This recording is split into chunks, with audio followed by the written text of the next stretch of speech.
Jean-Baptiste a vécu une vie rude dans la région montagneuse de la Judée, entre la ville de Jérusalem et la mer Morte. Il portait des vêtements en poil de chameau et une ceinture de cuir autour de la taille, l'habit typique d'un prophète. Son régime alimentaire était simple, des sauterelles et du miel sauvage, Matthieu 3,4. Jean a vécu une vie simple, concentrée sur l'œuvre du royaume qui lui était confiée. Le ministère de Jean-Baptiste a gagné en popularité, comme le raconte Matthieu, chapitre 3, versets 5 à 6. Les gens de Jérusalem, de toute la Judée et de toute la région du Jourdain venaient à lui. Confessant leurs péchés, ils étaient baptisés par lui dans le Jourdain. Être baptisé par Jean, c'était admettre son péché et s'en repentir, ce qui était bien sûr une excellente façon de se préparer à la venue du Sauveur. La repentance associée au baptême de Jean a également permis aux pharisiaïques de rester à l'écart de l'eau, car ils ne se considéraient pas comme des pécheurs.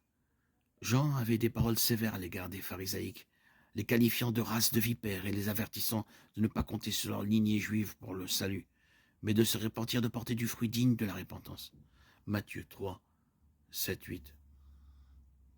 Les gens de l'époque ne s'adressaient tout simplement pas aux dirigeants religieux ou autres de cette manière, par peur d'être punis, mais la foi de Jean l'a rendu intrépide face à l'opposition.